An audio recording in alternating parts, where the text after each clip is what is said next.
This landed at a ranch at Corona, New Mexico. The rancher turned it over to the Air Force. Rancher W.W. Brazil was the man who discovered the saucer. What I thought was a star began coming in my direction at a very rapid rate of speed. The unidentified object, which some sources thought might be a blimp, moved slowly down the Pacific coast from Santa Monica and disappeared south of Long Beach. I saw a UFO, and it went down the river, turned right at the United Nations, turned left, and then down the river.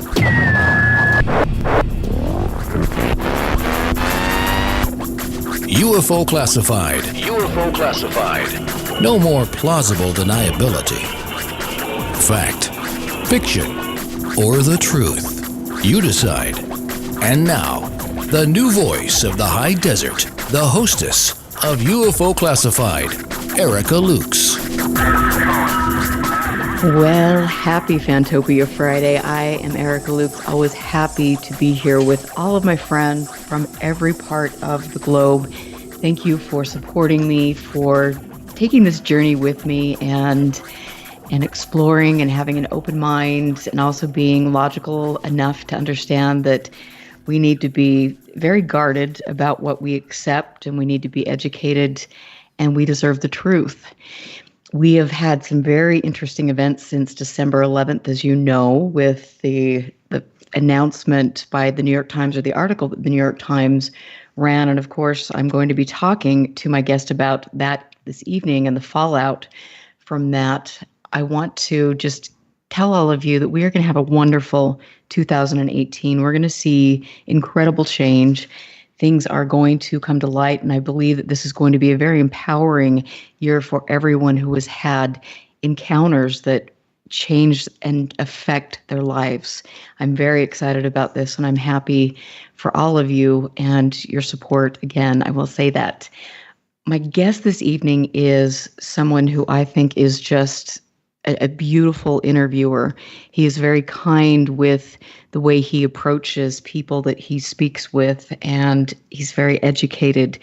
He's done a lot of wonderful things, and I will say that I've watched his YouTube videos for a long time, and I can't believe some of the guests that he has had on and some of the things that they've shared.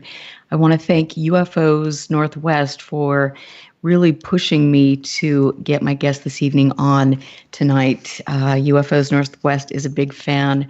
My guest is Darin Crapo, who has had personal experiences, and he's going to talk about that a little bit more. He just did an interview with Grant Cameron and spoke a bit about that.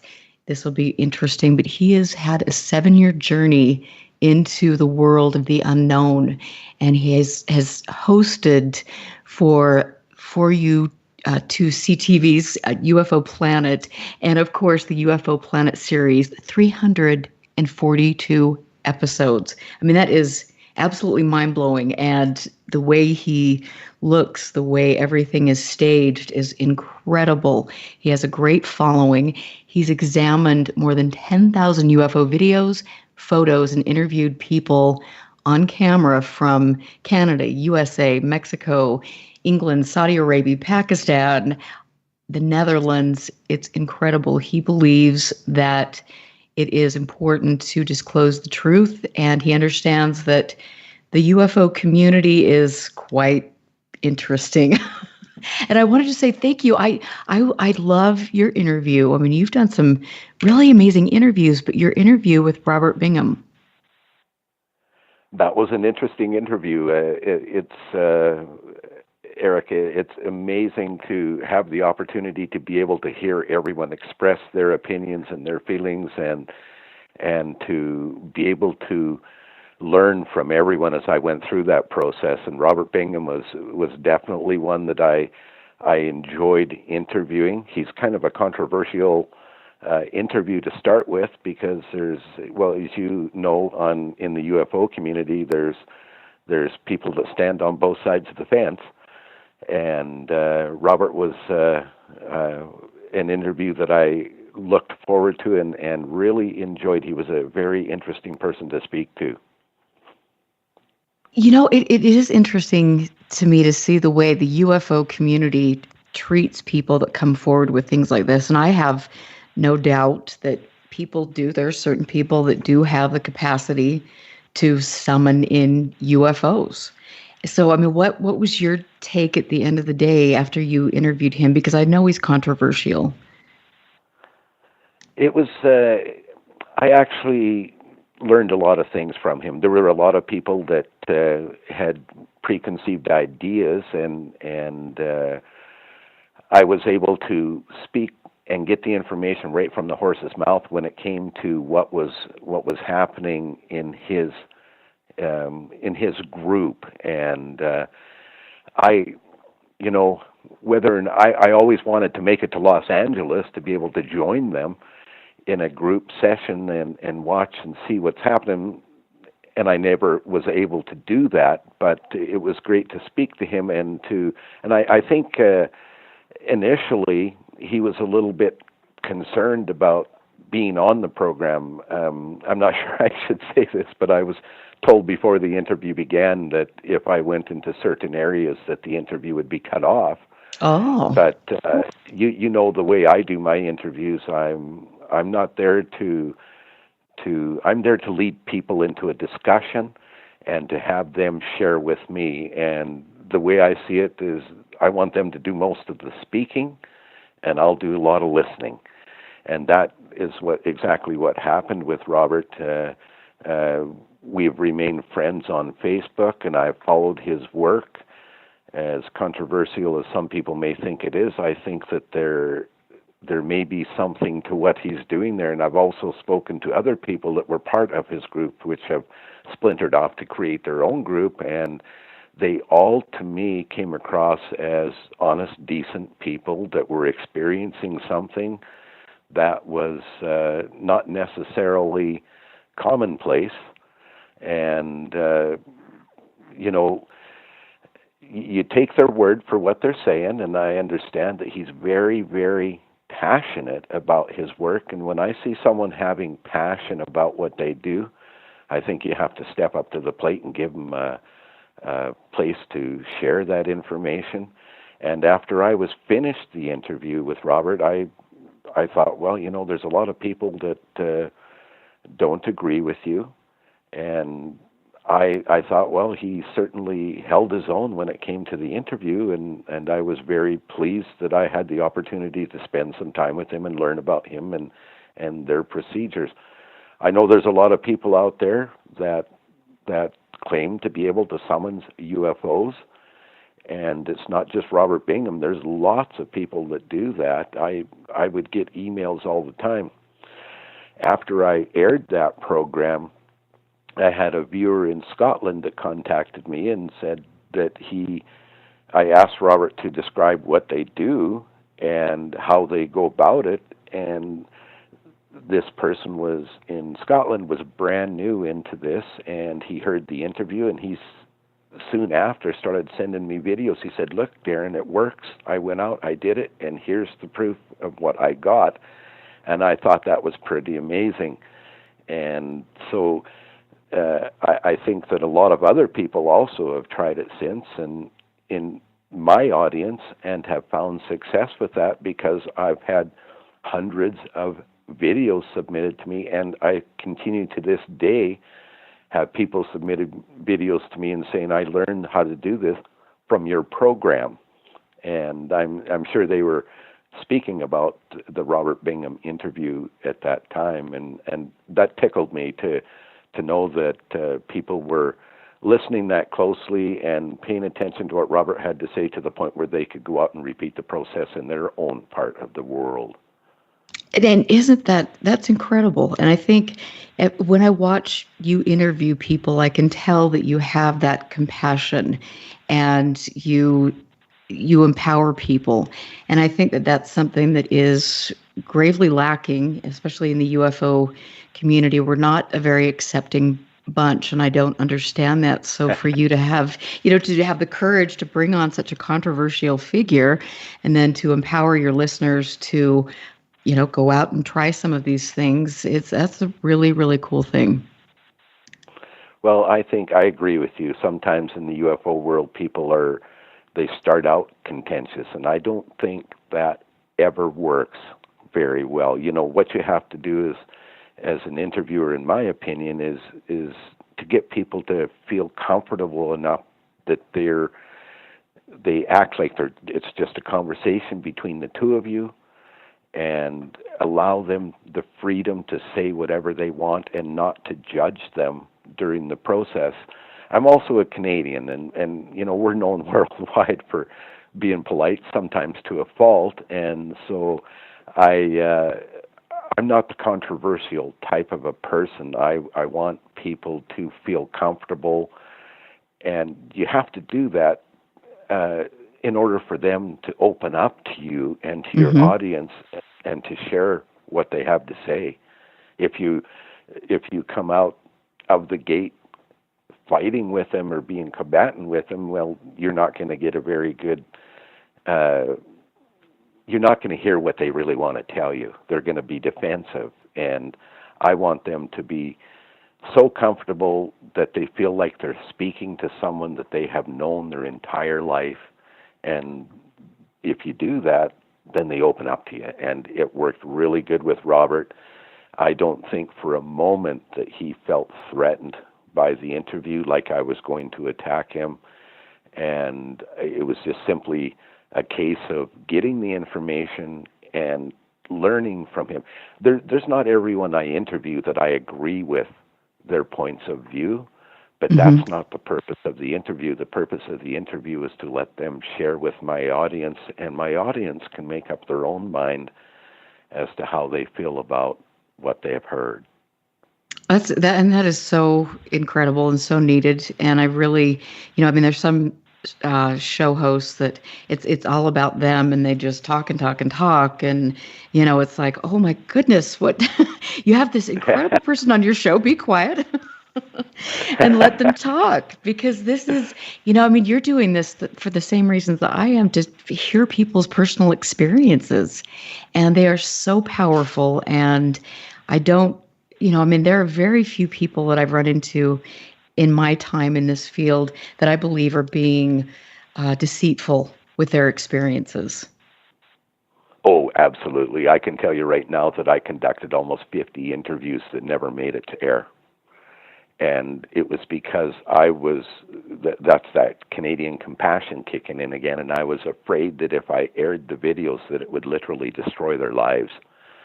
And I erred on the side of caution, and there was times when you go through all the trouble to arrange an interview and have people adjust their schedules, because quite often, I was interviewing people that were on the other side of the planet, and some of them had to get up at 2 o'clock in the morning, 3 o'clock in the morning to speak to me.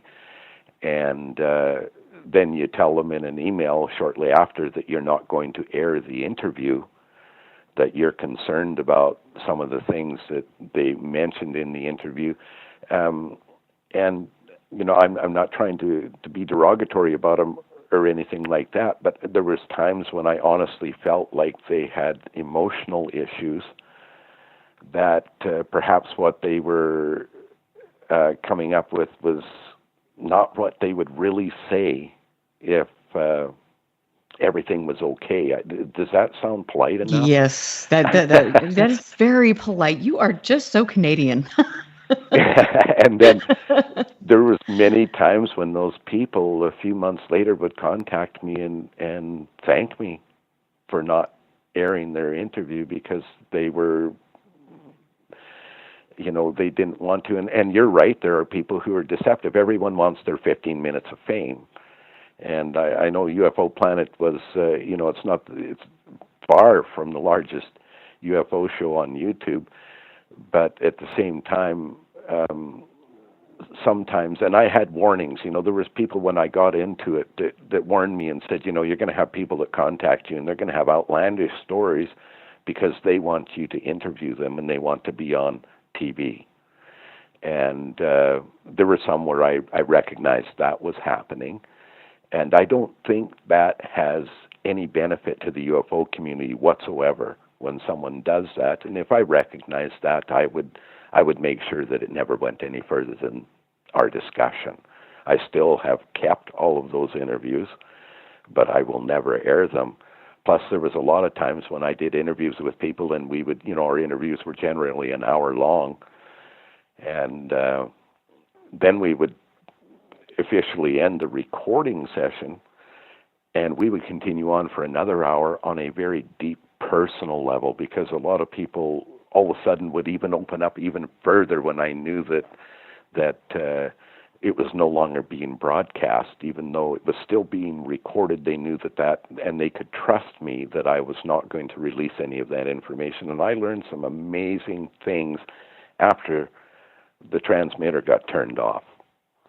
And so if you give people that forum, you give them the space to say what they believe and think, then it just makes things so much nicer, and the audience comes away with a good feeling. I never wanted my viewers to come away after watching one of my shows being so mad that they were ready to rip apart the first person that happened to walk into their space.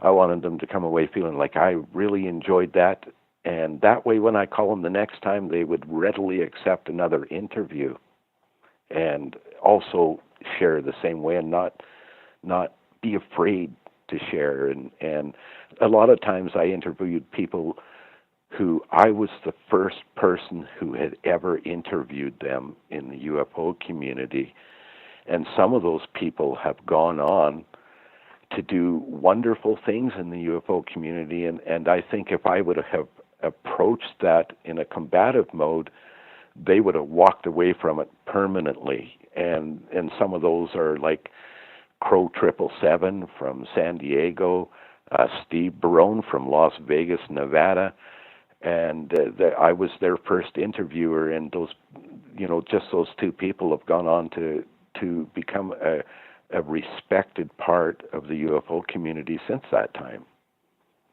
And isn't that, that's what it's all about. It's about empowering people. And I look, and I've certainly been, run through the ringer by certain groups of people. And it's always shocking to see, when the people are so hateful, but you just think, oh, wow, I never want anyone who has had a traumatic experience or a life-changing experience to ever feel like if they turn to a large organization for help, or they turn to a quote-unquote respected researcher, that they're going to be demeaned and minimalized. And I think that unfortunately, because there haven't really been any professional standards in the field of ufology, that's been allowed to really grow.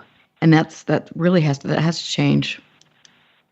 I agree, and I have some ideas in myself on how we can change that in the UFO community. And I must say that when I began this, the tagline for my show is "Take a Journey into the Unknown."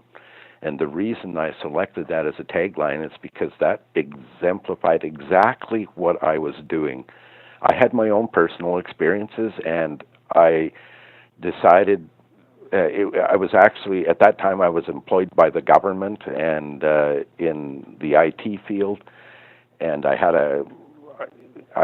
about, I think it was a total of 7 weeks off every year, and so I had time on my hands, and it was in July of 2011, and I was at home, and I had a studio, and I thought, this is something I'm really interested in, and I will admit, when I began, I was incredibly ignorant about a lot of things in the UFO realm, but it worked out perfectly for me. I know so much more 7 years later than I started out knowing. As a matter of fact, I've removed, I think, the first 40 episodes I don't even make available anymore, because I look back at them and think, wow, was I ever a dummy? I never knew anything. and there was things that I've since learned that was before I started doing interviews, and it was mostly just showing the most recent sightings. And I went around and I picked out a lot of the UFO videos that were on YouTube or floating around the web, and I broadcast them on my show and examined them, and some of them baffled me, but some of them, were so obviously not true or fake. But I I always maintained, what I tried to maintain was a high level of integrity. I didn't ever want to fill anyone with untruth. And sometimes, as because I was also on the journey of learning myself in those early episodes, I felt like I had made mistakes that I didn't want to help muddy the waters. I wanted to clear the waters, so I removed them from availability. Some of them I've since put on my website, but they have disclaimers running. This is when I first started out, and I didn't know a clue, or didn't have a clue what was going on. And I was amazed at the response that I got.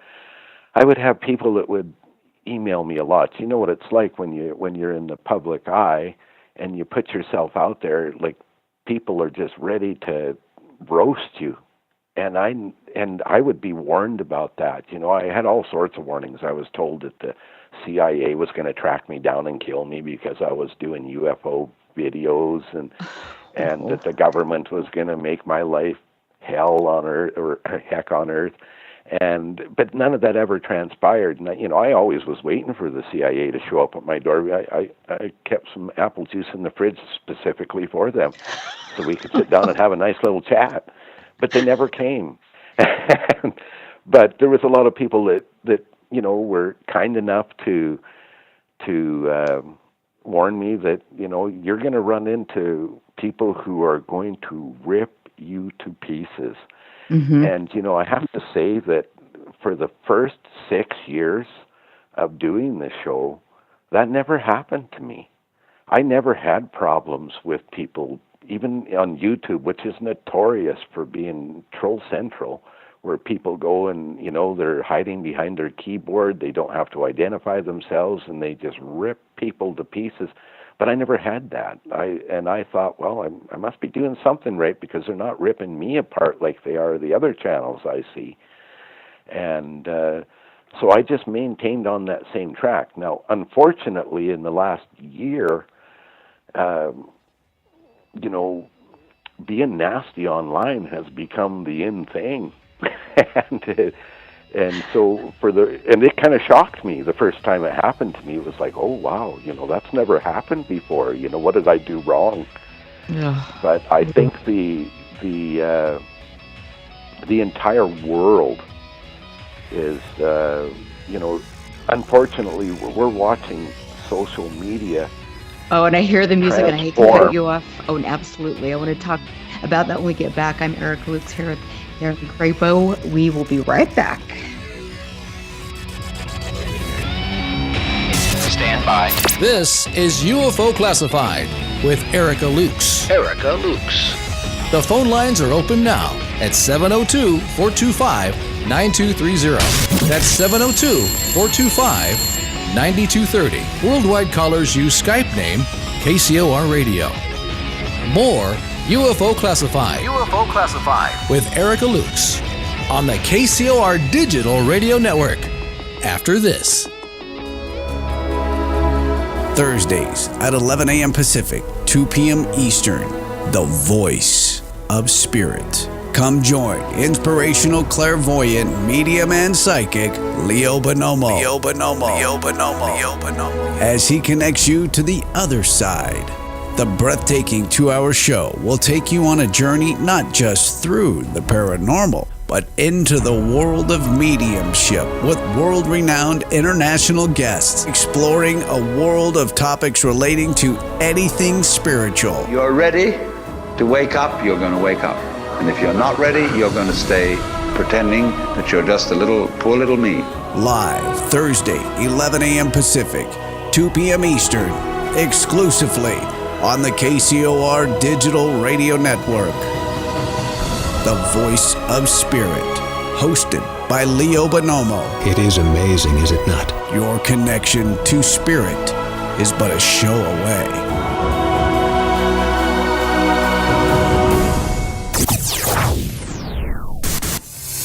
Bowl for Life is a non-profit organization founded in 2013 by Chuck Gardner with one simple goal: to grow the sport of bowling worldwide.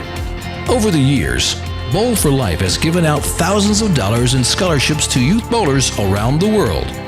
Our focus is to nurture integrity, honesty, professionalism, as well as respect into bowlers both young and old. You can help us by going to bowlforlife.com. Even the smallest donation goes a long way to breaking down the barriers and helping us assist people of all ages to improve their skills as well as knowledge of the game. Bowl for Life is happy to be partnered with other great organizations like the Youth Education Services Fund, as well as the United States Bowling Congress, with many spectacular integrated events planned in the near future. To learn more, go to bowlforlife.com. That's bowlforlife.com. Now, broadcasting in digital HD radio. What if maintaining a healthy weight was as simple as drinking a cup of coffee? With Valentis Coffee, it's that easy. Harvested from the world's most pristine coffee farms and packed with the purest ingredients on earth, Valentis takes losing weight to a completely new level.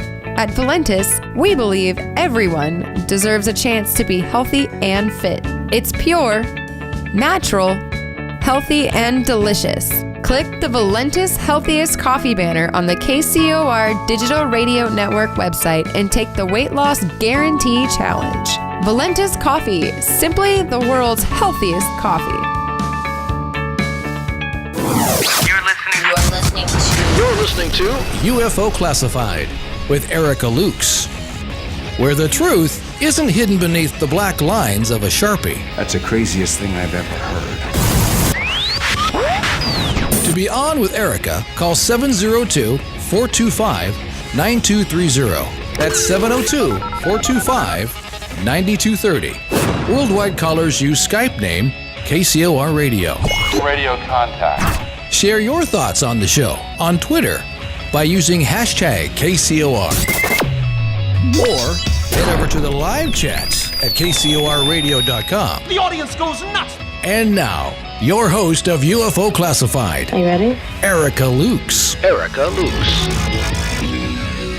Welcome back and happy Fantopia Friday, my friends. I am always thrilled to be here with you and listen to your comments, receive messages from you, look at all the chatter in the chat room.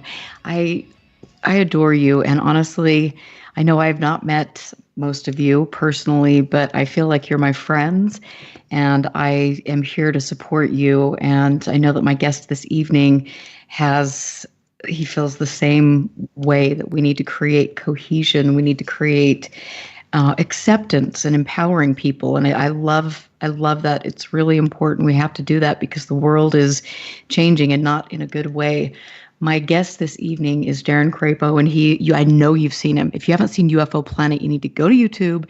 You need to make sure you watch some of the interviews because they are incredible. And tonight, in fact, Darin, you interviewed Grant Cameron tonight then? No, actually, the interviews that I have with Grant I've interviewed Grant many times, and as a matter of fact, I'll be speaking to him tomorrow afternoon, and we're going to get together with his producer and mine, and we're going to have a discussion on basically what it is. And I will just say it in a nutshell. I have offered Grant is probably the person in the UFO community that I trust and respect the most out of all of the people that I worked with in the UFO community. And that's because Grant does everything the way I think it should be done. He does a lot of investigation. He's not quick he's like me. He doesn't jump on the bandwagon just because it's passing by the house. And he will really look into things really well and not sensationalize things simply. He's in it for the right reasons. That's how you say it in a nutshell, and someone that I deeply respect. So I have, tomorrow I will officially be offering him the use of for U2C TV's broadcast and production studio to use any way he can see fit to further his work, and that's going to be free of charge, because I so deeply believe that he is one of the people that is going to, he already is one of the go-to guys in what's going on right now with the Advanced Aerospace Threat Identification Program. And so I want to offer to him everything that I have, all of the resources that I have available to me through my businesses, to make it easier for him to get his word out. And that See, I knew you were incredible. My YouTube channel and my Roku channel. And when there's something that I truly believe in, and when I spot someone that I know that I can trust in, and Grant's been, like I say, has been on the program many times. I'm thinking that you're referring to the fact that there's an interview with Grant that is running on my live channel as we speak.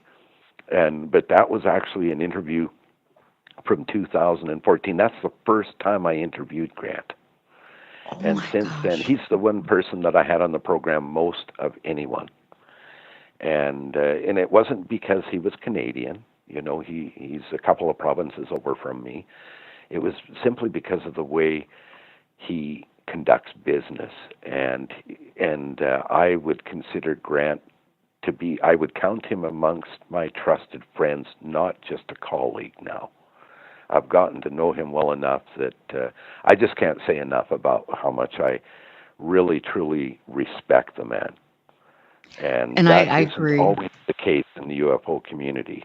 Sometimes you want to run and hide the moment you meet someone, because you know, oh wow, this isn't good. But Grant is a good man, and I'm hoping that he'll take me up on the offer and utilize the resources that I have available. And well, let's put it this way: the reason we're having the meeting, he knows what I'm up to here, and I'm sure that he is going to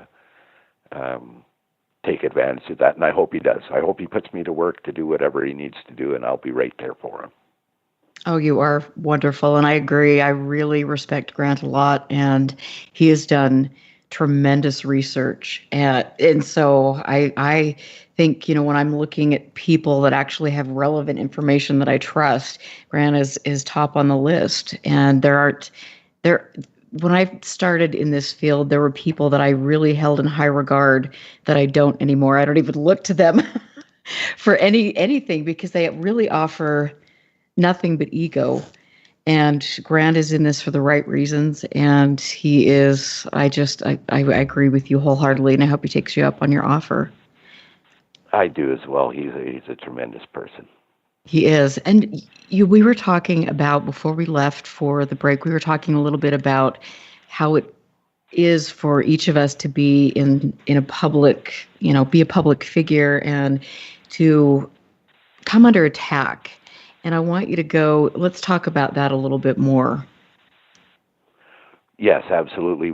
I was starting to talk about social media and the effects of social media. And I, as I mentioned previously, I never had a lot of problems with people attacking me online. In fact, it was quite the opposite. People were far too praiseworthy of me, is what I felt. And I thought, gosh, doesn't anyone disagree with me ever? But and that was for about the first 6 years. But in the last year, I have seen social media turn from I guess the way to describe it, it has gone from a platform of discussion to a platform where people hurl insults at each other. And there's no more discussion. It's just insult, and you know, I don't get a lot of it. And when I say, you know, I'm a sensitive person, so if one person rips me apart, that affects me. You can't be human and not have it affect you. And I hadn't grown that thick skin yet because I hadn't needed to grow that thick skin. But it's not just in the UFO community. It's in all aspects of social media. I honestly believe that social media is destroying the fabric of society. that we are so used to and have been accustomed to dealing with over the decades. And now all of a sudden, if you go out, it doesn't matter what you say, there's going to be 50 people they're going to rip you to pieces.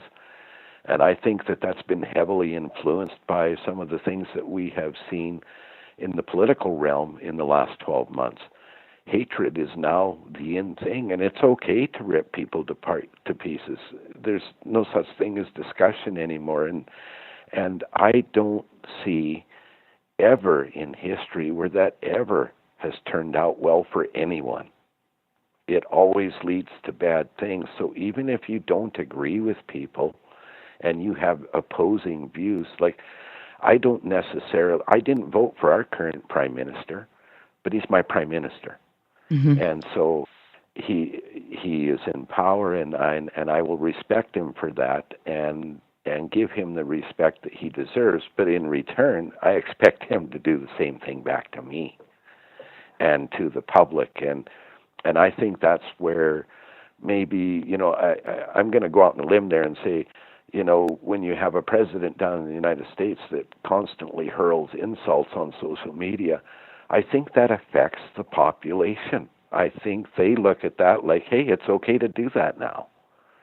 And I think it really, that does more damage to society than just about anything. We need to be loving, compassionate, and understanding, and understand that virtually everyone you pass on the street has their own problems that they're dealing with. And if we work together, we can all have a great life. But if we start attacking one another, there's nothing ever good going to come of it. Nothing ever. Impossible.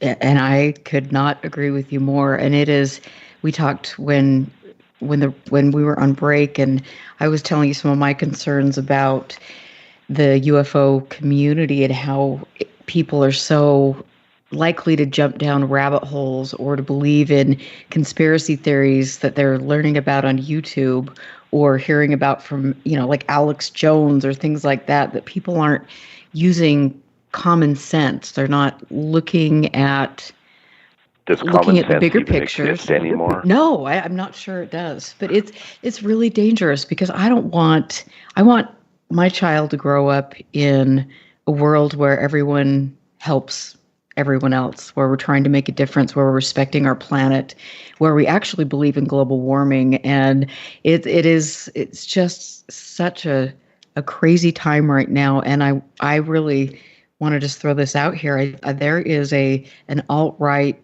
neo-Nazi agenda that I have seen in the UFO community. And for me, who cares about this subject, that's not right. And we need to look at that and call it out. I agree with you. I absolutely agree with you. And just to show you how much I follow that same line of thinking, just prior to Christmas, I literally wiped 500 people, actually over 500 people, from my personal Facebook page, where I would let my viewers and supporters join my personal Facebook page, which contains a lot of my family information. They can see what I do on the weekends and things like that. But I wiped out over 500 because I really got tired of turning on Facebook and seeing nothing but a battle.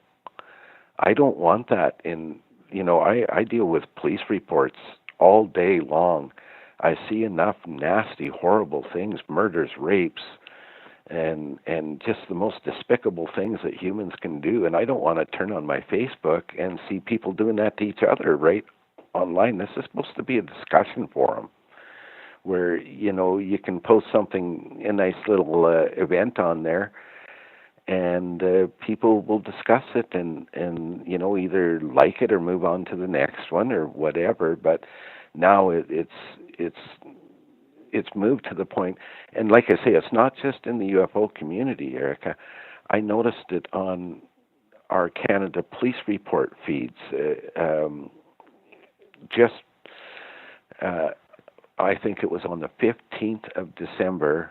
From the 15th of December to currently, we have had to block as many people on our Facebook feeds, because we have very strict rules on the Canada Police Report feeds. We don't allow any bullying or any trolling or anything. There's not even a second chance. We huck you out the door and lock the key behind you virtually every time. But in that 2-week period here, I was forced to delete and block as many people as we had blocked for the entire previous 11 and a half months.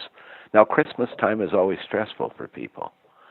But in my opinion, there's never a time when it's okay to attack someone. And I also think that reflects on a person's intelligence. If you're not able to have a discussion, if all you can do is attack someone, then you don't really have anything to offer anyone. And if you're not, my parents used to teach me that, you can't fix everyone else, but if you just make sure that you're a good person and behaving properly, then you know for sure there's at least one less rat on the planet. And that's about all you can do. Oh, I love the past 2 minutes you have given me so much great, I mean, lots of quotes, some self-help quotes that I can put on my computer and look at every day. But it's true, I mean, this is such an interesting field, and we're all in this at the end of the day because of our own personal experiences, and we want to know. And so it's important, and I always stress this to my listeners, that we really turn away from Facebook pages or groups of people that insist on belittling or bullying or, any of that stuff, because it just is, it's not right. It's not professional. Nobody would behave that way in the workplace environment, to my knowledge, maybe, but we have to, really respect this topic. It deserves that. We do. And I think when it comes to the topic and everything like that, is you should not say a single thing on social media that you wouldn't be willing to say to that person 3 feet away from them in person. And if you are, then that should be a sign to you that if you wouldn't do that in person, that you ought not to do it on social media. It's up to us. We can build whatever world we want. We can make it a beautiful, wonderful place to exist and coexist, and we can, Canada and the United States are immigrant nations, so they're melting pots from people from all over the world. We have to be accepting of others' opinions, and that goes it includes the people that surround us, and whether it be our neighbors or whether it be people that are in the UFO community that are interested in the same things.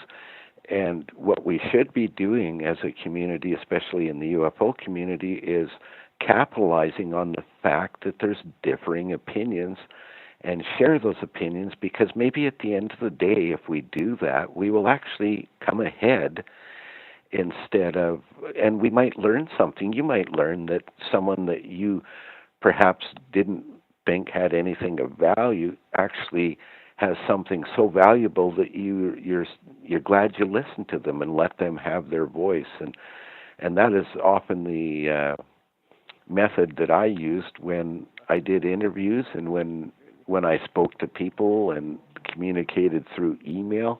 And I also saw the nasty effects of what happens when that goes awry. I watched people that were my viewers who I got to know them because virtually every video I did, they would post a comment and I would communicate with them. I tried to be very interactive with my audience.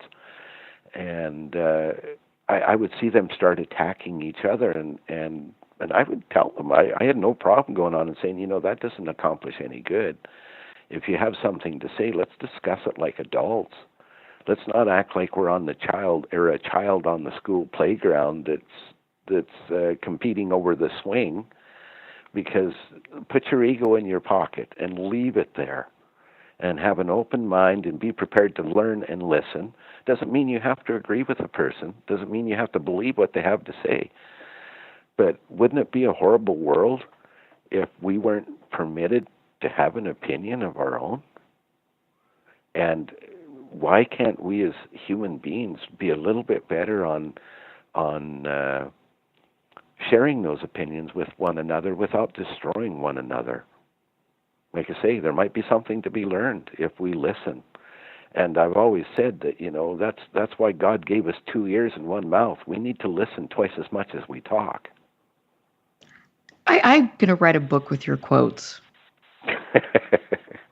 I've decided it's going to be my new go-to self-help book because, you get so besieged with this negativity, and I think it's great to be grounded and great to have positive energy there. We need that. I mean, this is a really crucial time on many, many levels. And I think, especially with all of the new things taking place in the UFO world, the bigger picture, what does all of this mean? And we're going to have to go to break. And I want to just get a couple questions in from my listeners right now. And Lib, who always he asks amazing questions, but he wants to know what your views on Paul Hellyer are, and how much, if anything, have you learned from the Canadian government? Well, I will say this. I actually have a lot of respect for Paul Hellyer, and he held some very important roles in our government, Minister of Defense, and he was also what held the position which now is called Deputy Prime Minister at one time. And I think the guy knows what he's talking about, and he's a respected person in the country. And I don't think that people who hold those kind of positions come out and start feeding misinformation for personal gain. There's a lot easier ways to make money than to dangle yourself out in front of the UFO community. And in fact, most people in the UFO community, there's only a very few select group who make a tremendous amount of money from it. So why would anyone put themselves in a position to where they were going to be destroyed? And I think he's been able to maintain a high level of respect, at least as far as I can tell. I always wanted to interview Paul on my show, and at one time we were going to, and then I ended up having to cancel myself because of some health issues. But at some point, I do intend to carry that a little bit further. Now, as far as the Canadian government goes, our government has a database of all the UFO information that was published on the government website. Now, earlier this year, it was this year, it all disappeared almost overnight. And so we called them. We called them on the telephone, like, what's going on? Where did this go? And you know what? They called us right back and told us, we're just redesigning the website. And our databases, and the reason I knew that was true is because all of a sudden I had lost access through the Canadian Police Report System. I lost access to the Canadian Border Services and a few other federal agencies that I normally saw every day, and they disappeared too. And he called us and actually featured it on one of the episodes in season 7. We actually had the voicemail that he initially left because we weren't there to answer the phone. So he left a detailed voice message, and then just to make sure that we got the message, he called back again the next day and said, there's nothing to be hidden here. We're just simply doing some work. And so the Canadian government, I think, has always been a lot more forthcoming than perhaps they have down in the States. Now, you guys have a whole lot more at stake than we do here in Canada. We're not a world superpower like the United States is, and near as I can tell, we're not going to have anyone banging down our borders to try and get at that ice in the north. So we've never really run into that up here the way you have down in the United States, but at the same time, they answered every question we had, and I think if I were to call them today, they would still. Now, I want to just mention this as well, an experience I had when it came to the Royal Canadian Mounted Police. Now, one day I got a call from K Division in Edmonton, Alberta, and the person on the other end said, "We just have a question for you, Darin.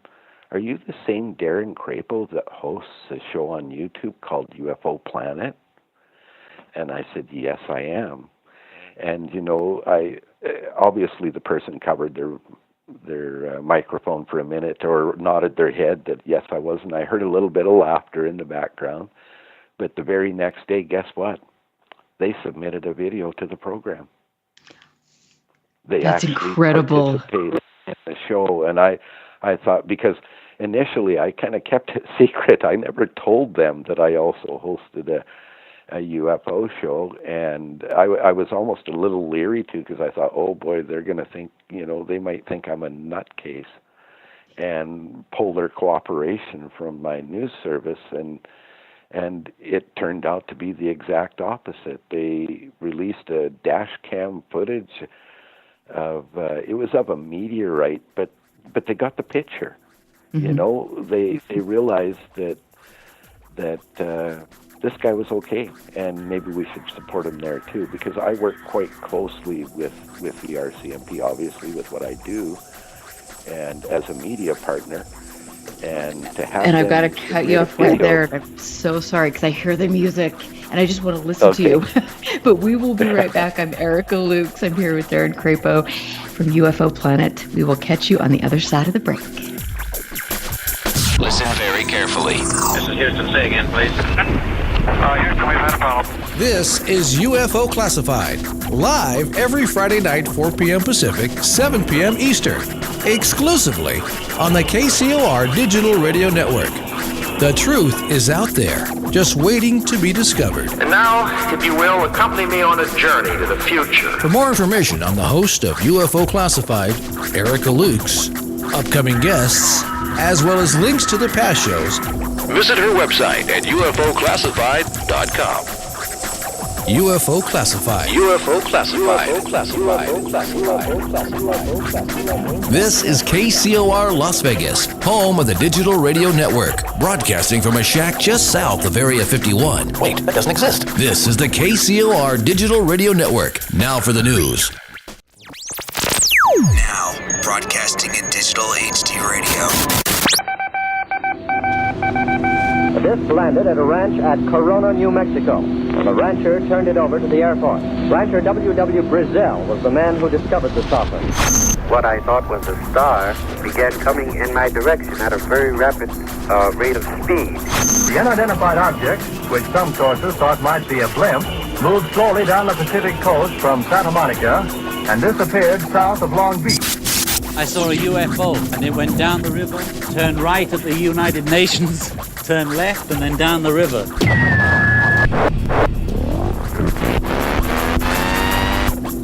UFO Classified. UFO Classified. No more plausible deniability. Fact, fiction, or the truth. You decide. And now, the new voice of the high desert, the hostess of UFO Classified, Erica Lukes.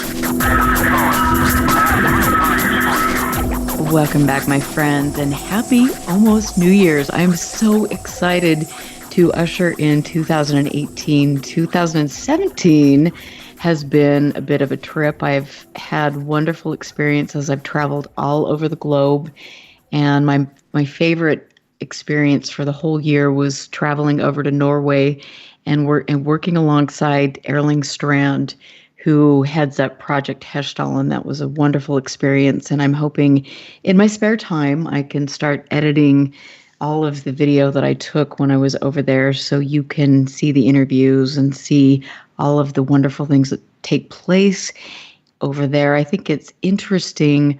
I want to just throw this in here, that we are so different in the United States with regard to funding research, with regard to taking this seriously, especially in the eyes of the media. And I hope that changes in 2018. We'll see what shakes out. My guest this evening is up in Canada, and he has roots in Salt Lake City and in Utah. This is so cool. Darin Crapo is a brilliant interviewer. He is very intelligent, thoughtful, and actually lets his guests talk, which is the sign of a truly gifted interviewer. He has UFO Planet, and he's interviewed 342. He has 342 episodes, and has examined more than 10,000 UFO videos and photos. And this is incredible. I think it really is important to find trusted people that can get information out to the public. So Darin, welcome back, and let's go where we left off. You're going to have to help me out there. Oh, come on, I was hoping you were going to help me out there. We talked about so much. We were talking, we talked about Grant Cameron and how much you respect him, and then the fact that you were looking online in the Canadian government for documents that were offline, but then they were very receptive at speaking with you, and that's something that we don't see.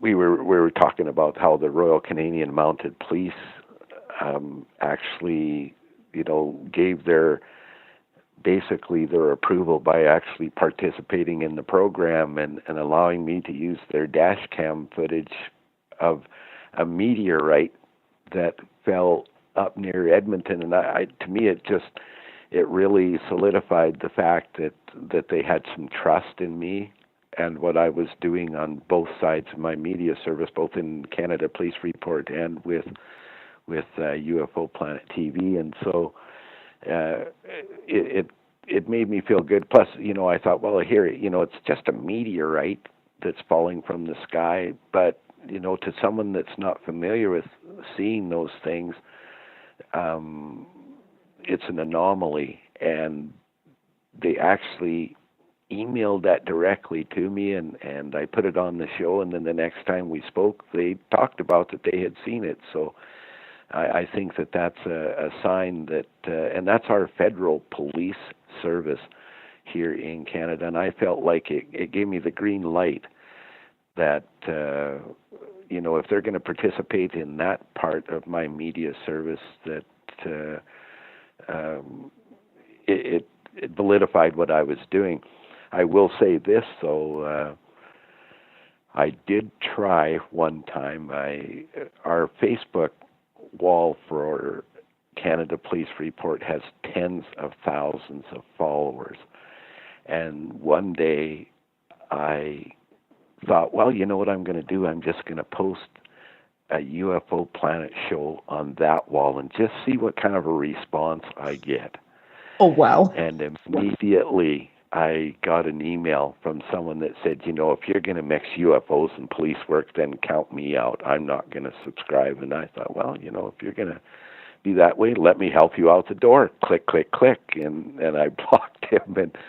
And literally, about 6 months later, I get an email, and he says, would you let me back on Canada Police Report? Because I decided that I would go check you out and see what you were doing in the UFO world. And I really like your show. He says, I never miss an episode now. So, and he says, he wasn't very nice in the email. He broke our terms of service. And so that gave me the grounds to evict him from the service.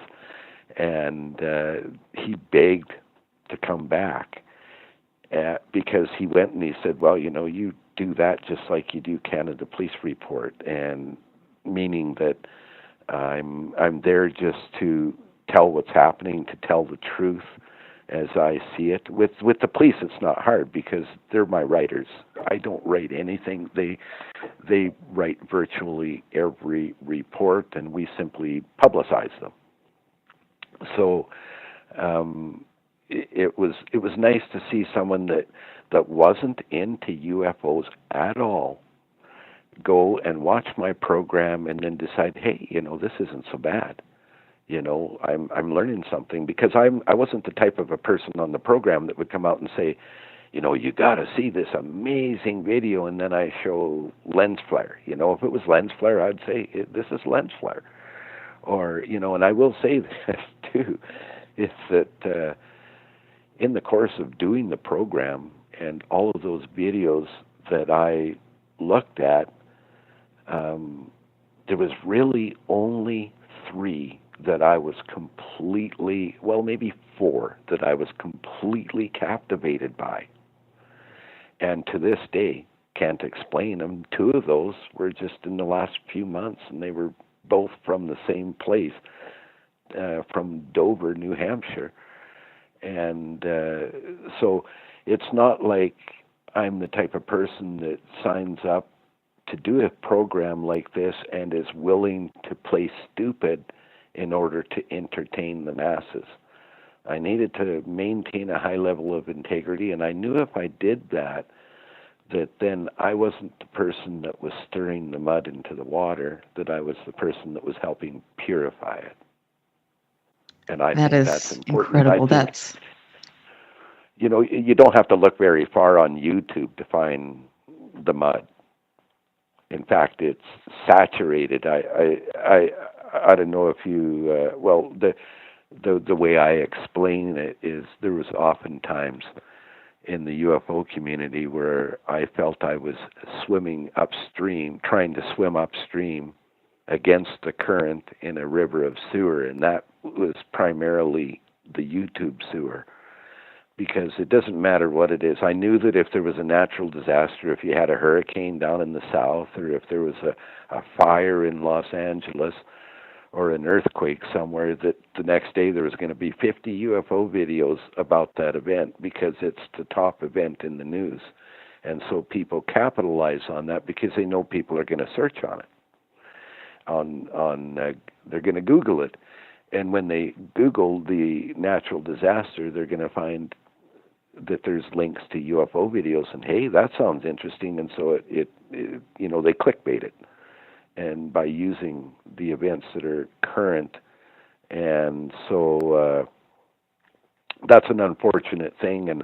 But I think there is a way that we can resolve that, Erica. I truly believe, and I've racked my brains for weeks, going, you know, there's got to be a way that we can let the public know, because a lot of the time, that's all it is people just don't know, and that's why educating people is so very, very important. Education is the key to everything.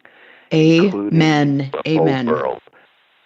So if you have people, you know, sending in lens flare videos or photos, which truly account, I have always said that if you wipe lens flare out of the submissions, you're going to lose, you know, 60 to 80% right there, at least to the ones that are being submitted to MUFON. And I've even said on my show that every camera manufacturer, it should be law that they have to put in a little card that goes with that camera in the box that says, if you point this camera at the sun, you're not going to capture a UFO. You're going to have lens flare that you might think is a UFO. You see, and that is, it's amazing. And I'm sorry to cut you off there, but when I was working right under Jan Harzan for MUFON headquarters, and I was state director, I would say to him and to other people, why aren't we doing educational videos and getting them out to the public? Why are the photographic analysts, you know, it's like we're discrediting everybody and ripping them a new one, but we're not giving them the tools to know how to look for these things in their own photographs. And it was mind-blowing to me, because you hit it on the head. Education is key. And so, but you know, in my experience, that doesn't always work to educate people, because I tried that on the program. I would do what I called educational clips in amongst the submissions, and I would talk about lens flare. But inevitably, I would get emails that would disagree with me. And just to give you an example of how bad that is, one day, I live right in the flight path of the airport for my city.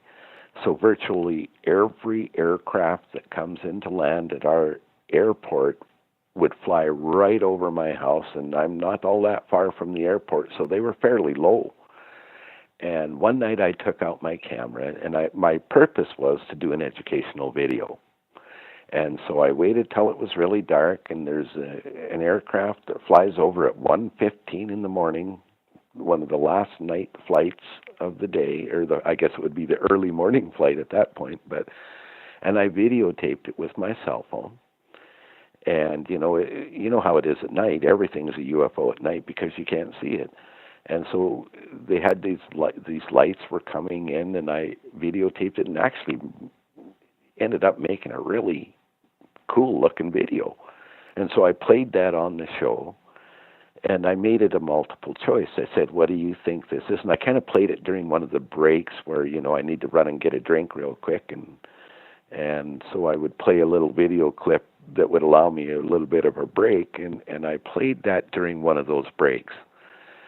And then I made a multiple choice. What do you think this is? An unidentified flying object / ET. And I said the third one was an airplane flying over Darin's house.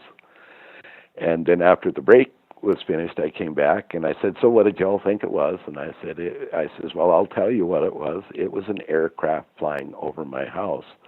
And I got 100 emails that night that argued with me about, well, I shouldn't say argued, but said, you're dead wrong. That's a UFO. That's ET.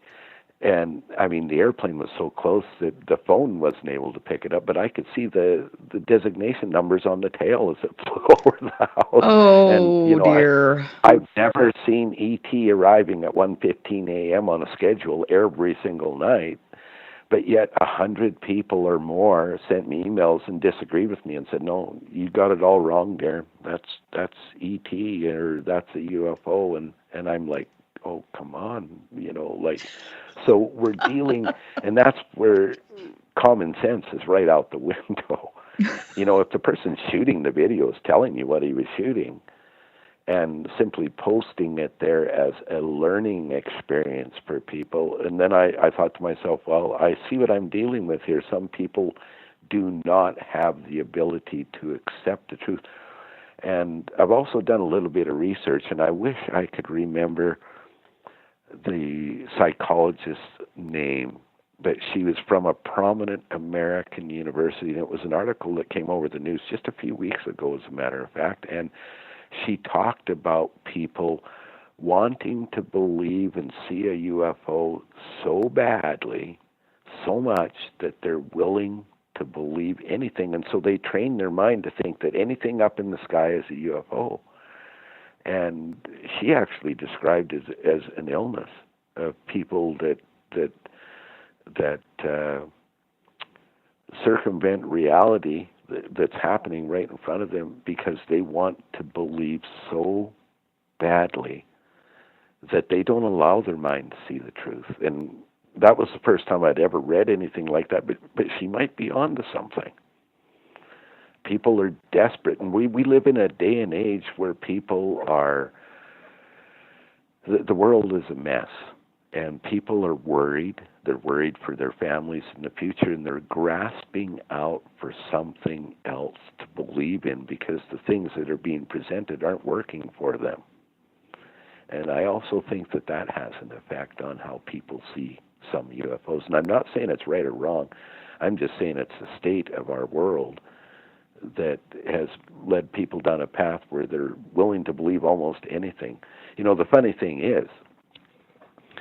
is that the same people who will believe just about anything are the same, without any evidence to back it up, are the same people that demean religious people because they do believe in something, and we all know that religion is faith-based. You have to have faith because Jesus does not walk amongst us, and you really don't get to find out what's going on until you die. So it requires faith, and I've often said that the UFO community is almost identical to religion. Yes. And I know there are people there that would argue with me on that, but that's what I've seen. I've lived on both sides of the fence. I was a deeply religious person for the first 32 years of my life. And then the last 20 years, I have switched to more of looking at other avenues like science and that, because, 20 years ago, we didn't know that there were planets, inhabitable zones around other stars, and we didn't know what was out there. And now science has brought us a lot more information that we didn't have before.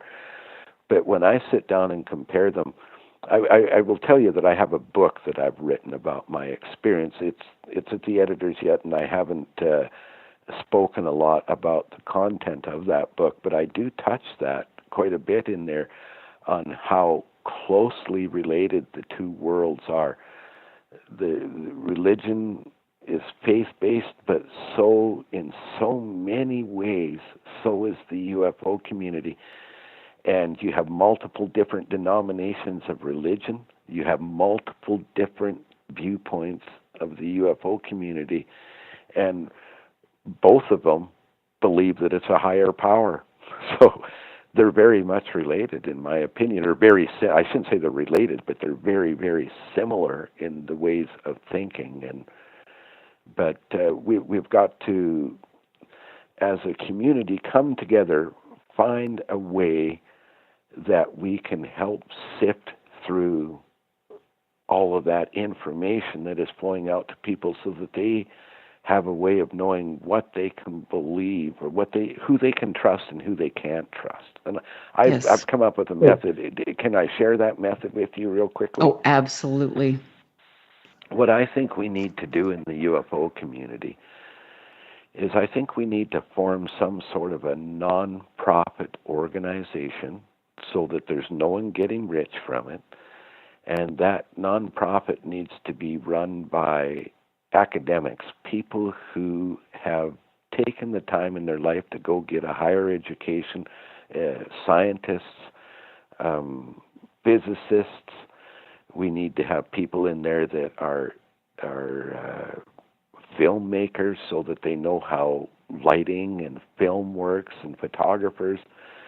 And we need to build an organization that provides accreditation to people that are part of the UFO community, and then charge a fee to become a member. Excuse me, and then have a method where, as an example, you're a journalist, a radio host. You could be accredited as that by meeting a certain criteria, certain standards.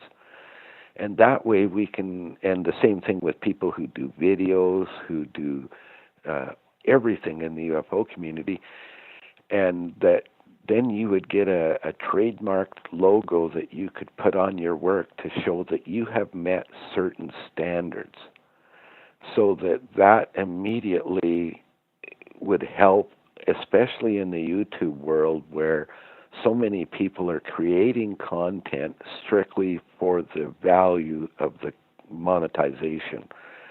And, that's just my way of thinking. That way we could maybe eliminate some of the confusion that the average Joe runs across, and then they would know, if you get someone that's selling lens flare as a real UFO,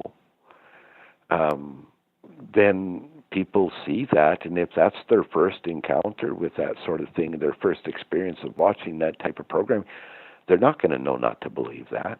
They're going to have no idea unless they're a photographer and familiar with what happens when you point your camera at a sun or the bright moon or anything like that.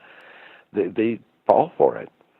And you and I both know as media persons that you can sway people's thinking quite easily. People are sheeple. And they will People are sheeple. Another quote from you. They will believe whatever you tell them. And I recognize that as a media person, and I understand the responsibility that carries. Yes. And I know that if in the police reporting field, that if I go in there and if I were to start posting police information on our police sites that said, cops are horrible, rotten people, and all they do is shoot and kill the public, people would believe me. But and the same works for the UFO world. If you go out there and you say, take a lens flare video, and I go on there and I make some wild story about it, that people because they have watched me, they would trust me, and they would believe me.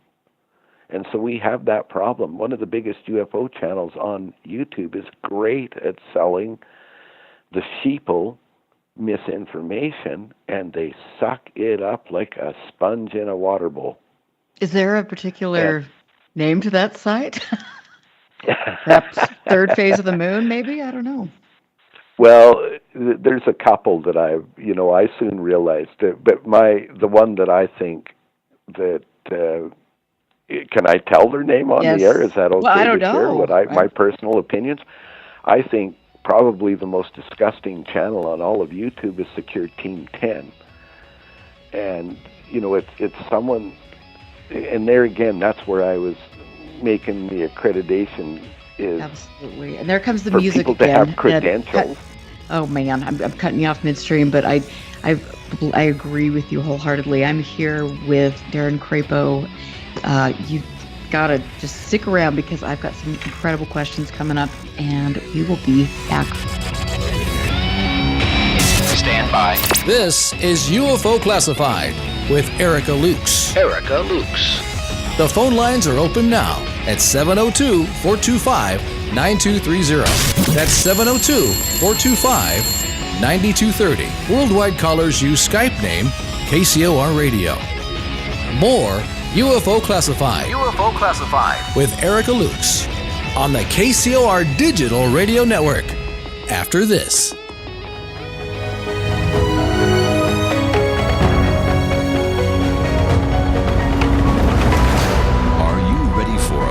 Vibrant, healthier, and happier you? Then tune in to the KCOR Digital Radio Network, Tuesday mornings at 10 a.m. Pacific, 1 p.m. Eastern for Busy Yogi, hosted by Valerie Okunami. Come explore holistic techniques and lifestyle choices that create lasting happiness. Valerie each week will take you on a journey to discover the latest trends and topics from around the world that will bring balance to the body, mind, and spirit. You deserve a better you. Busy Yogi, hosted by Valerie Okunami. Every Tuesday morning at 10 a.m. Pacific, 1 p.m. Eastern. Exclusively on the KCOR Digital Radio Network. Namaste. This is the world-famous KCOR. That's the only station I listen to.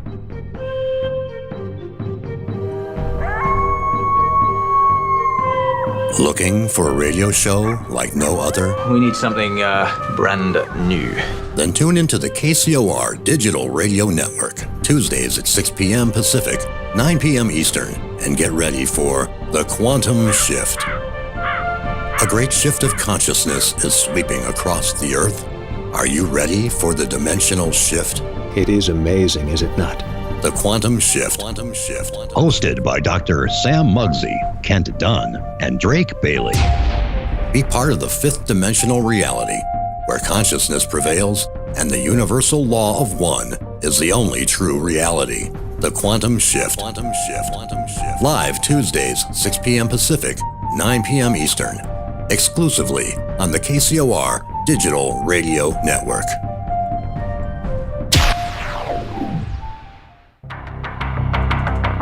Friday night, 9 p.m. Pacific. Jump onto the Celestial Highway and travel at the speed of light. Into hyperspace. Hyperspace.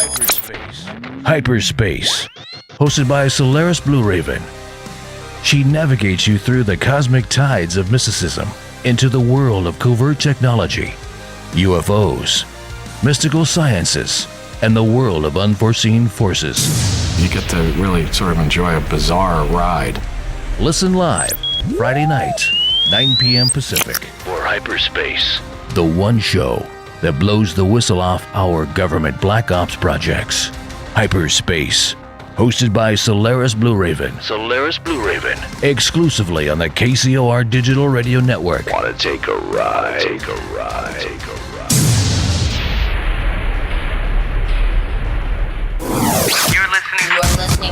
You're listening to UFO Classified with Erica Lukes, where the truth isn't hidden beneath the black lines of a Sharpie. That's the craziest thing I've ever heard. To To be on with Erica, call 702-425-9230. That's 702-425-9230. Worldwide callers use Skype name KCOR Radio. Radio contact. Share your thoughts on the show on Twitter by using hashtag KCOR. Or head over to the live chats at KCORradio.com. The audience goes nuts. And now, your host of UFO Classified. Are you ready? Erica Lukes. Welcome back to our final segment, and happy almost New Year's. I really hope that you have a wonderful, safe holiday, and I look forward to 2018 where we can really usher in profound change on the UFO front on the planet. This is a crucial time for all of us, so pay attention. Make sure you are vetting your sources and using your intuition to do your own work. My guest this evening is Darin Crapo, who's the host of UFO Planet and for U2's CTV's of all of these great episodes, which I have watched over the years. I love the interviews. And Darin, I'm just really, really happy to have you here. And we've got some questions in chat, but I want to ask you personally, you got involved in this like we all do because of our own personal experiences. And I know you have not been, those are personal, and sometimes we have a hard time sharing those experiences for a multitude of reasons. If you care to share anything, what would be the takeaway from your experiences? Well, from my experiences, and you're right, they're often very, very personal for people. And I will say this, and I don't generally talk about it publicly very often. I have shared with a very few people in the UFO community and people that I trusted, and I knew that they were in the UFO community for the right reasons. But I will share a small amount because I did talk about it on one other interview that I did a few years ago, and that's that I went through a lot of experiences when I was very young, and while I went through those experiences, I wasn't even old enough to really realize what was happening to me, and they would often be accompanied by situations where I would sleepwalk, or I would have these amazing things. And when I approached my parents about it, they took me to the doctor and thought that perhaps there was something awry. And then one experience, and I'm not really prepared to share that quite yet, but I will say this, Erica, that the experience was so profound that it left my parents going, okay, we can't argue with this anymore. And eventually I will come out with that. And I mentioned it over the course of the years on my program that I had an experience that was deeply personal, deeply spiritual, and undeniable, and came with vast amounts of proof, but I would never share it with the UFO community as a whole until the UFO community had evolved beyond the hype or the clickbaiters or the incorrect information being supplied. There's a lot of questions that I could actually answer for the UFO community, but I choose not to share that information now because I think that there has to be a certain amount of maturity. I look at a lot of things that I see, especially in the YouTube world, because that was where I was heavily involved. And YouTube is a different duck. You get all sorts of people, and I mentioned before there that some of the biggest UFO channels on YouTube are in it for all the wrong reasons. They're not people who are, I describe it as they're not people that are qualified to sweep the sidewalks of a scientist, let alone play one on YouTube. And so I felt that those waters were so muddy that if I put out my personal experience on there, that it would literally get lost in the mud. And so now, as I move away from doing a show into becoming more of a production, and my goal is to be the first 24-hour-a-day UFO program or UFO channel on YouTube that is dedicated to the proper side of the UFO world and to delivering honest, truthful experiences. Then at some point I will come out and I will release that, and I will tell my experiences to the entire planet, because let me tell you, they're pretty amazing. And everyone who I've shared it with, some great people. Grant is aware of my experiences. Lori Rosenfield from UFO Contact, who works closely with me on my program and has been a wonderful, wonderful friend and someone that I trust. Victor Vigiani knows the experiences, and just a couple of weeks ago in a program or in a Zoom meeting with Grant Cameron and several, I think there was like 35 people from the UFO community, people who were involved in the, what I call the upper echelons of the UFO community, were in the room, and I shared quite a bit in that conversation just to let them know who they were dealing with, because a lot of them, had actually been guests on my show in the past, but a lot of these people were people that I just recently met through Grant. And after the show was over, I contacted Grant and I says, Grant, are you going to put that on YouTube? And he says, well, I was planning to. And I says, would you mind editing out my portion? I said, for right now, the people who need to know that information have heard it. And so I'm very selective. And now you're probably thinking, and I know some of the people listening are thinking, well, how does this guy expect people to come on his show and tell their experiences when he won't even share his own? Because it is so profound that, and probably one of the few people, and I'll give you the listeners a hint, is I'm what a lot of people refer to as an abductee. And that will let you know that, and that is why I got into this field, to examine what was going on. I've always been deeply interested in it, but it was because of an event that took place in my life that was so profound that it drew me into this field.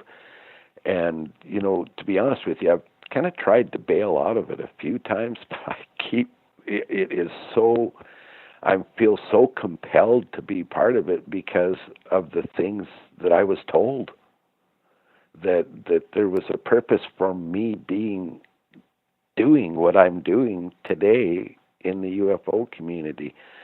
And I think it's because I feel that way is because someone needs to be there that can share something that can be proven, so that people can believe that it really truly does happen. People that are experiencing things that seem very far out and unbelievable to people are happening, and it's happening all the time, and it's not the source of something like mental illness or looking for 15 minutes of fame. If I was looking for 15 minutes of fame, I would tell that story, because I can guarantee you I would be on every news service tomorrow. But I have been covered by the media in the past. I just got an email today from someone in England that said they're talking about you on Channel 4 in England, and I'm like, oh, okay.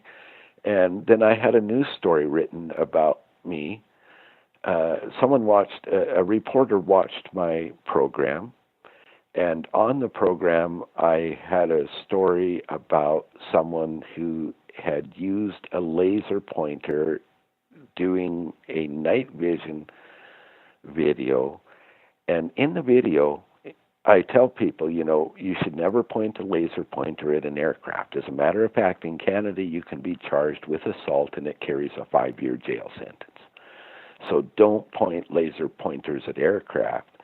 So the story comes out in a British publication the next day that says UFO enthusiast Darin Crapo points laser pointer at aircraft and gets himself in trouble.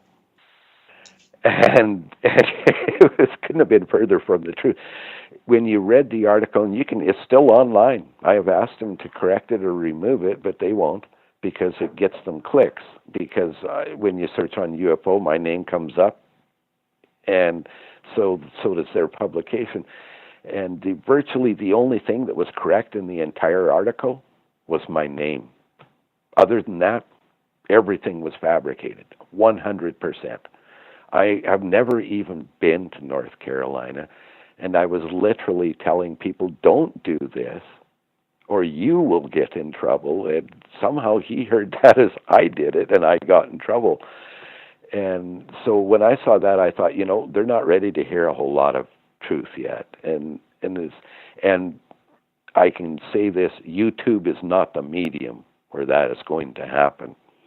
I have written all about it in the book that I wrote, but I'm not even prepared to release that yet, because it is, until we can see some more credibility come to the UFO world, I will not share that experience in great detail, other than to say that I was a repeat abductee, and it was fascinating, amazing. What happened to me was, I can't even describe it. And my parents, after that, the main event happened, they fully believed me. And, my father passed away 2 years ago now, and my mother 8. But my father was my number one fan, and he's a deeply, deeply religious Mormon, so you would think that probably wouldn't mix very well. But he couldn't deny it, because the evidence was there. But at some point, I will come out with that, and when I'm ready, Erica, you'll be one of the people that I call.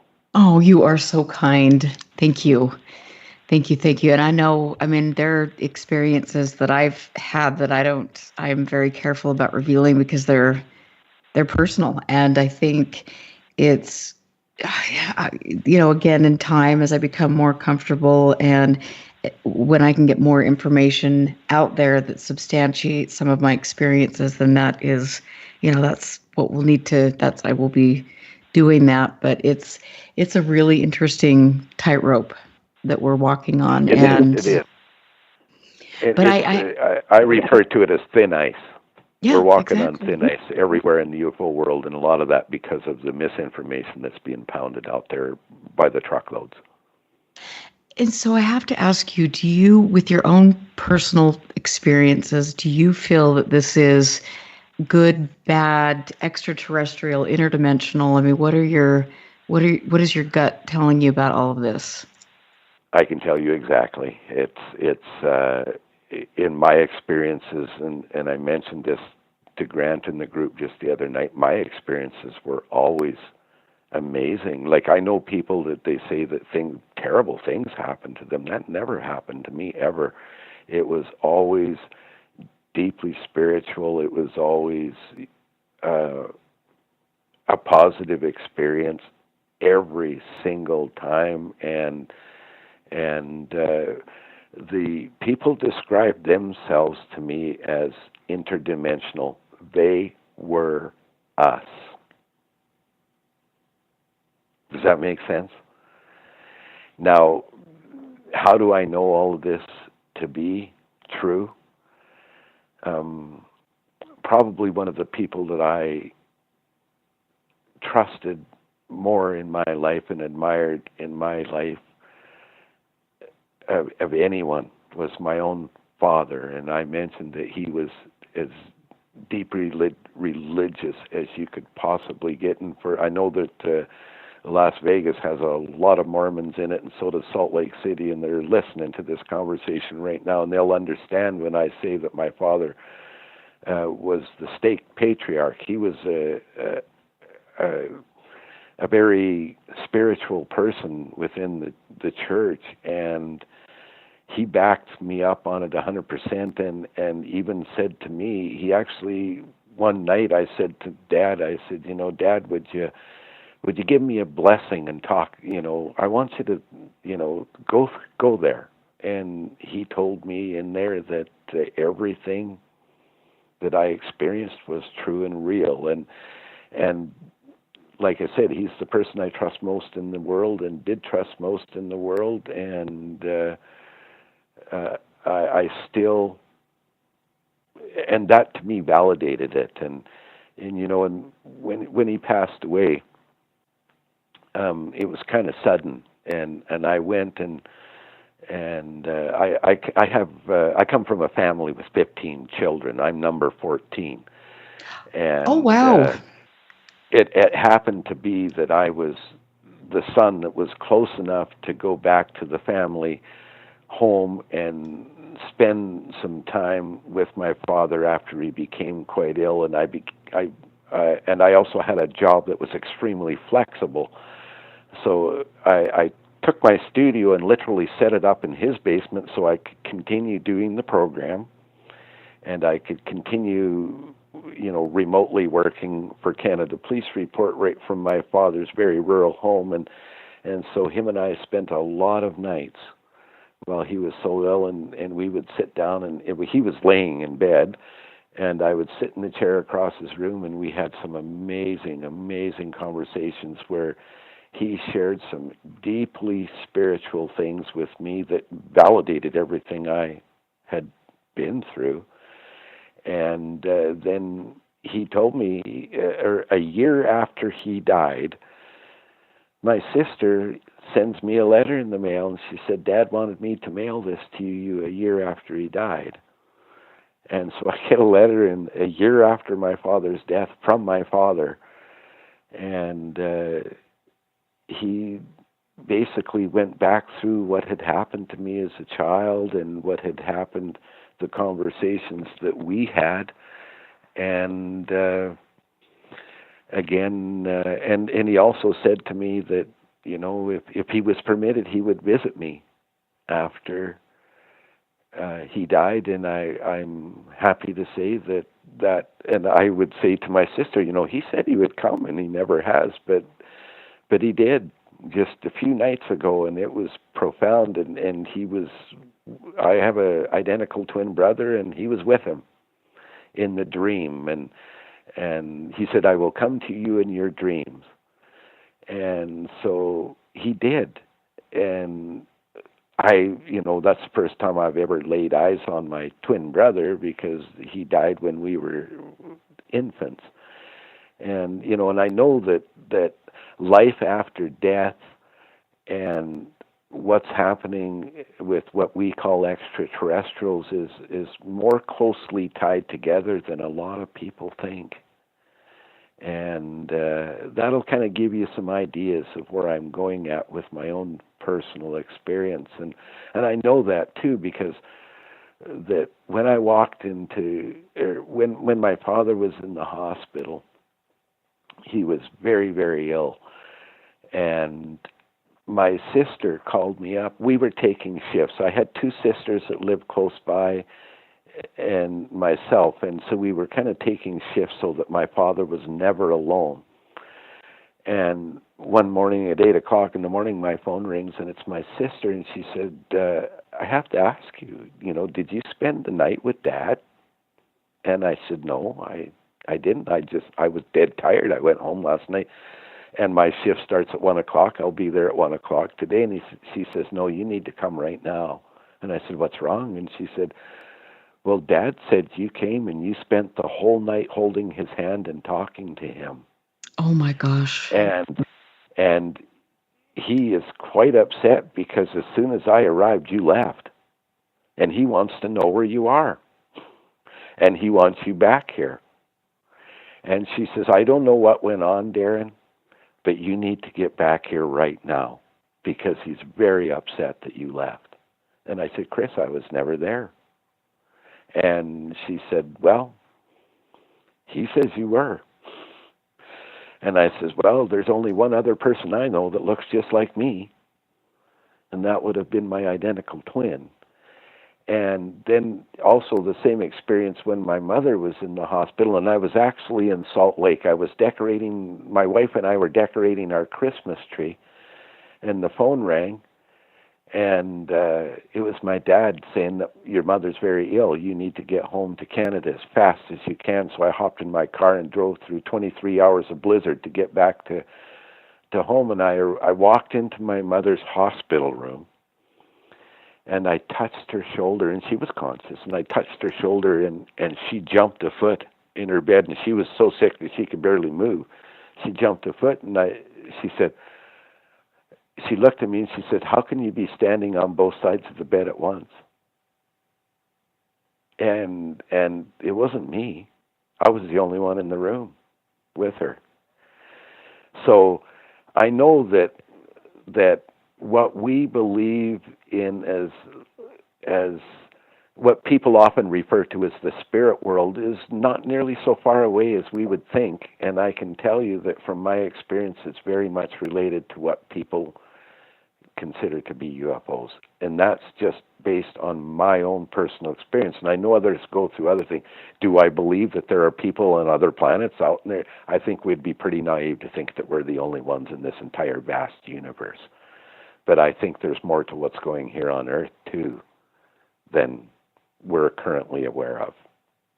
Absolutely. I couldn't agree with you more. And I mean, being a person that has had experiences maybe not as profound as you have in my lifetime, I mean, I understand that there are really blurry lines between all of this. And some of it is disturbing, but a majority, in my opinion, in my experience, has been very profound, empowering, and beautiful. And so when we have this new, all of this stuff coming out about the demons, the demonic agenda, we need to weaponize and all of these things, I get very, very, it raises my hair. And I think that we need to be, as a community, diligent in the fact that we're getting information out there that is not pushing anybody towards a certain agenda or belief system.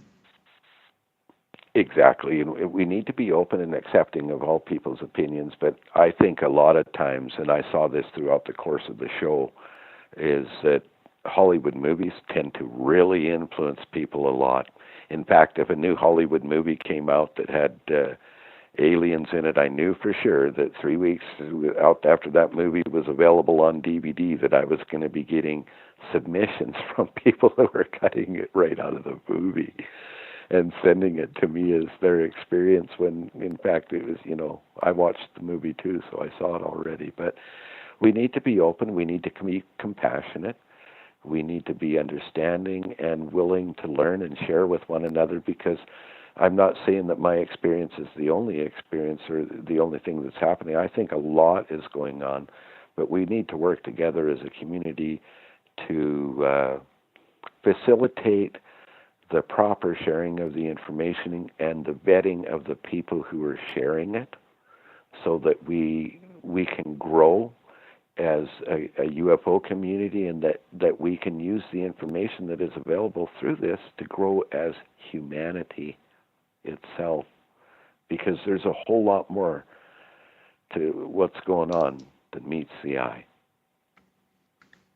Absolutely. I cannot wait to have a private conversation with you. So prepare yourself, because that's coming. We're going to have to... Anytime. Oh my gosh, we're going to have to make sure we make some good change. I know we will. And I'm so grateful that you came on the show tonight. Where can people find you? You can find me at our website is ufoplanet.tv.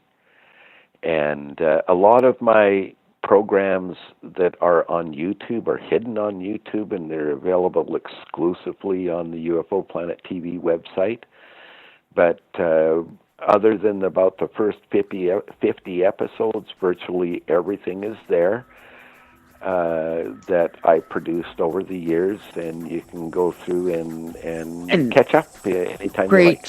And I thank you for being here. I can hear that music. You guys have a wonderful, safe holiday. Thank you, Darin, for being here. I will post links, and I look forward to... Thank you for having me.